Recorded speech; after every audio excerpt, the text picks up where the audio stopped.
Tev sāp mugura. Tev liekas, nu sāp mugura, laikam nogulēja kaut ko vai sapūti, ja? Ko tev liekas, ko tu domā, ka tev vajag? Ir dolobenu, uzsmēras dolobenu un iedzer ibumetīnu, ja? Jūs aiziet pie ārsta, ko viņš dara? Viņš atver skapīti, viņš saka, klausies, reku man ir tāda smēra, tāda zāles. Kurus tu gribēsi? Visi ritīgi labi strādā, kurus ņems? Nu, protams, viņš tā nedara, vai ne? Viņš sāk uzdot jautājumus. Un tieši tāpēc arī jums ir jābūt tā kā daktariem. Jo kas notiek, ka, teiksim, daktars sāk uzdot jums jautājumus, jūs viņu sākat redzēt tā kā autoritāti. Viņš saka, cik ilgi ir sāpes? Kas tās ir par sāpēm, ja?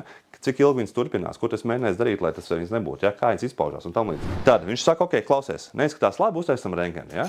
Uztaisam datortomogrāfiju, ko jūs aiziet uztaisīt, izrādās, jums ir diska trūc un jums vajag operāciju. Tātad jūs pamodāties no rīta, domājot, ka jums vajag dolobeni, bet izrādās, jums vajag operāciju. Un tieši tāpat klienti. Viņi nezina, ko viņiem vajag. Viņi nezina, ko viņiem vajag, tāpēc jums ir jāmāk uzdot tie jautājumi un likt viņu mēģināt viņiem saprast to, ko viņiem patiesībā vajag. Tieši tāpatās vakar, kurš no jums zvanīja tam čalim pizzērijā, ja? Viņš domā, nu, tur tajā sarunā, laikam tev bija. Viņš saka, es nezinu, kā tur ekonomiskā situācija izsāk, ka mēs vērsimies ciet, ja? Tātad viņš domā, ka viņam ir problēma, ka nav klientu, ka nav naudas, ja? Tā ir tā problēma. Patiesā problēma tāda, ka viņam nav pietiekoši liela atpazīstamība, ka viņam nav tie klienti, ja? Ja tie klienti viņam būtu, viņš būtu atpazīstams klients, viņam būtu nauda, tad viņš nesaprot pats, ko viņam vajag. Tāpēc, teiksim, tas ir jūsu uzdevums, viņiem uzdot jautājumus tā, lai viņi saprot, ko viņiem vajag.